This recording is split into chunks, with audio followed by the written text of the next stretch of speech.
Please tell me I'm still worthy, All Father.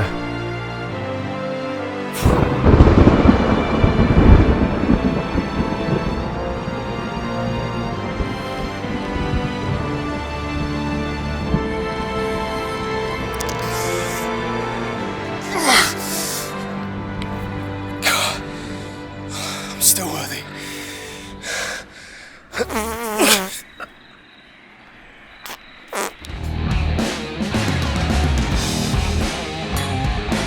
Hello, everybody, and welcome again to Keystone Film Review. We just saw Thor, Love and Thunder, directed by Taika Waititi, written by Taika Waititi, and Jennifer Kaytin Robinson, that's different, starring Chris Hemsworth, Natalie Portman, Christian Bale, Tessa Thompson, Taika Waititi, Russell Crowe, Jamie Alexander, Chris Pratt's in there for a hot minute, all the Guardians of the Galaxy are in there, and others. Another Marvel movie. We know how we feel about Marvel movies. But I think some of you will be pleased. If you have seen our Thor Ragnarok review, you know I really like that. So a little more excited for this one than I was the other ones. The new Thor movies are Mike's little diamonds in the rough.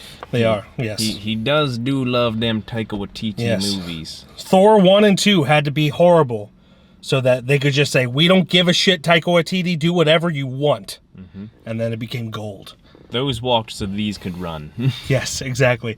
Yeah, this of course has the God Butcher, played by Christian Bale. I know nothing about the God Butcher except for something I read today, which his character design in the comics is a little more like Voldemort, and they had to be like change it a little bit so people weren't distracted thinking he looks like Voldemort. It's like Voldemort and Jar Jar Binks. Yeah, but a devilish, scary baby. Yeah, but I thought Christian Bale did a really good job. Of course, I don't really know anything about the God Butcher, so I don't know how he compares to the comics.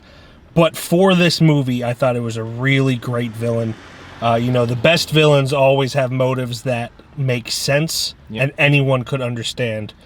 And that was definitely the case with him. Yeah, it was great. He looked great, especially when he's like hiding in the shadows and all you see is his eyes. Yeah. His story was definitely one of the better villain stories that we've had in most Marvel movies, honestly. Yeah. You definitely cared for what he was doing. You're like, yeah, fuck those gods up. Who cares? Do it.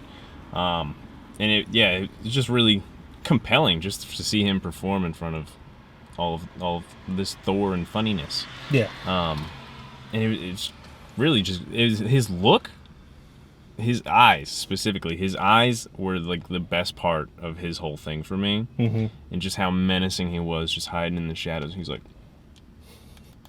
and he had fun with it too. Like he definitely chewed up some scenery, not in a bad way, in like a very fun way, like that felt like it matched with the movie.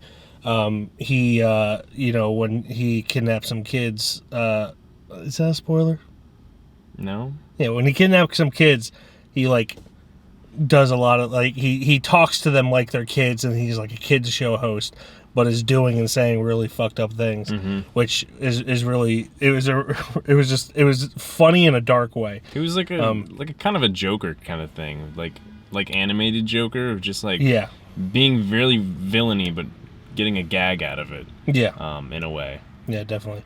This was just as fun as Thor Ragnarok, maybe a little less fun. I had more fun with Thor Ragnarok.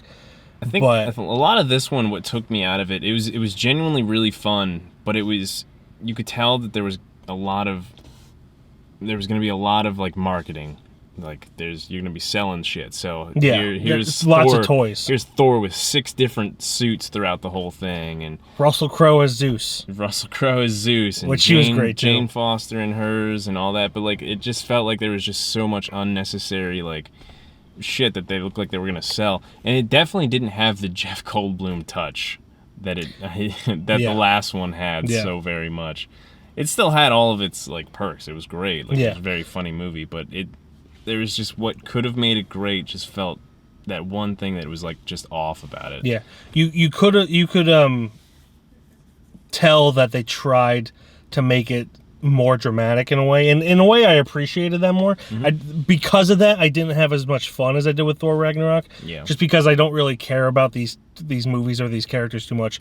I just loved how Thor Ragnarok was just like, we're just gonna make jokes the whole time, and I didn't dislike the dramatic thing, but just because I don't really have the connection to the characters, and no offense to Natalie Portman, especially not Jane Foster, just because I don't care about Marvel to begin with, and admittedly her character was underwritten in Thor 1 and 2, so it was kind of like, yeah, I acknowledge that she's a thing to Thor, but I don't really, you didn't miss her character in Thor Ragnarok. Yeah, she was definitely far more compelling in this than she was in the first. Absolutely, 100%. Leaps and bounds further than her whole story in this is significantly boosted and definitely touching. Very cool. Without getting into spoilers. Yeah. I do believe she was skeptical of coming back until she spoke with Taika Waititi. Understandably so. Yeah, completely understandably, and they really did justice to. I mean, again, I don't know the characters. Probably the character, and also to Natalie Portman, who was not given nearly what she deserves with the first two, and it shows. It shows. She does great work in this. Chris Hemsworth does great work in this. Everyone is great across the board, and it did have a lot of really fun gags, especially when they went to Omnicity or whatever it is, Onomatopoeia. Onomatopoeia, probably. the city with all the gods in it, Yeah. and it was kind of fun seeing like, oh, that's that god. If you know any mythology, there's a lot that I don't know, but Yeah, like the god of carpentry. God of carpentry. Hold on a second.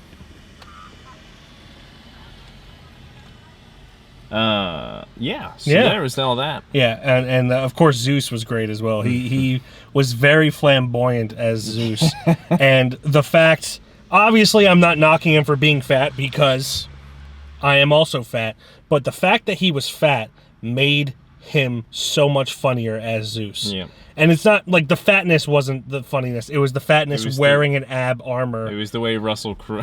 He did have ab armor. Yeah, and twirling around. It was it just very flamboyant and It's the way he was casting him around. It's just like it was great. The way he carries himself and everything, and he does like little spins and everything. Yeah. But the ab armor got me because it's just so funny. It's something that you would see in, like I think there's like a scary movie where it's not scary movie, but it's like one of the franchise where there's a fat guy who gets abs painted on. And it's just kind of like that. It's probably like what's superhero or action movie or whatever it's called. Yeah. I worked at the theater when it came out, and epic movie. Shit. That's what it is, and no one came to see it. Yeah. So, yeah, I still haven't seen it. I just know on the posters there's a fat guy with abs painted on.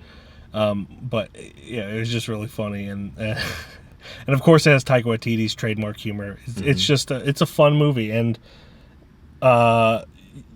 because Thor Ragnarok was so successful, you could tell that they were trying to make this more developing the MCU, which is fine. I'm not the demographic, so my opinions don't really matter about that. But for MCU fans, you do have to develop the MCU. Yeah. I don't really care about that, but whatever. There's two major things that I disliked about it. I already talked about the one, kind of how it felt like more marketed to like fit like a whole Disney like it's selling like Return shit. of the Jedi with the Ewoks. Yeah. Where you could see the toys as they were displayed on screen. There's literally a part where basically New Asgard just becomes Disney World, basically, and that really took me out of it. I guess that's I thought it was funny. Yeah. I thought it was irreverent, which is the reason I liked it. But I mean, I don't want it to be like just straight up New Asgard, like old people like drinking wine and stuff. But like as far as it going towards a story, I see your point. But I just thought it was such like a stupid thing to do that I loved it. Yeah, but I think a huge part of that part is how much they sold how capable Gorr is as like a god butcher, because like in the beginning, like it was like maybe 15 minutes they showed like the things that he's done to these gods and shit like that, and then it boom snap cuts to they're in Disney World, New Asgard. It's like, and then he's capturing kids. That's just it. It didn't feel like there was a huge... You saw the scale of what he could do. You didn't see any of the scale that he was doing. It was very plot conveniency. Yeah, and then it went boom to, I'm this god butcher stealing kids. Like that was the only real two things that I felt were out of it. But I mean, other than that, I feel like this is basically on the same page for me as how much I liked Thor Ragnarok. Yeah.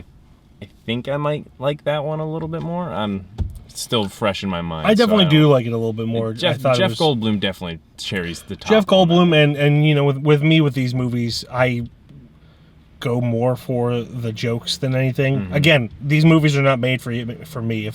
If you disagree with me, that's 100% fine. These movies are made for comic book fans, and I'm not a comic book fan. Mm-hmm. So I like it when it just kind of makes fun of itself the whole time. Yeah. And that was the thing that I missed most in this one. It did it a lot, but not nearly as much as Thor Ragnarok, which is why I like Thor Ragnarok more.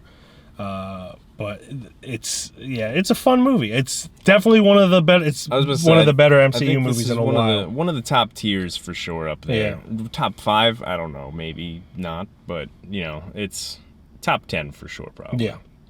So yeah. Yeah. Anything else, Mike? No. All right. So the little judgment. What is the scoring? Judgment.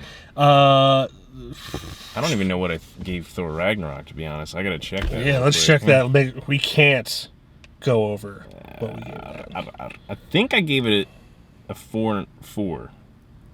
A 4 out of 4? A 4 out of 4. Thor Rag. I gave it a 4.5. So I gave it a 5. I liked how stupid it was. I think the hella parts for that kind of dampened.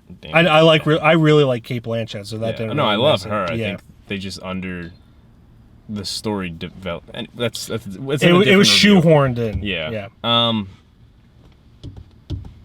I gave Thor Ragnarok a 4.5. I think I want to give this a 4. For sure. I gave Thor Ragnarok a 5. This does not have the Immigrant Song by Led Zeppelin, so that definitely knocks it down a peg. And again, with all the dramatic stuff, again, like I like drama, just I don't care about it in MCU movies, especially when death doesn't or rarely matters.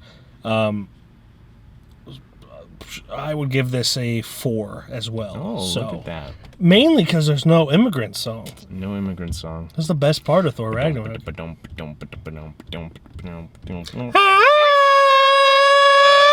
Sound like the screaming goats. Yeah, but what did you think of Thor Love and Thunder? Did you like it as much as Thor Ragnarok? Did you like it more than Thor Ragnarok? Which one of you people likes Thor the Dark World the most? I know someone out there You're does. out there somewhere, damn it. Because just by how many people there are, statistically speaking, there's at least one person that really likes Thor the Dark World. Mm-hmm. That guy's car is really shitty. Yeah. Mm-hmm. Bye. Bye-bye.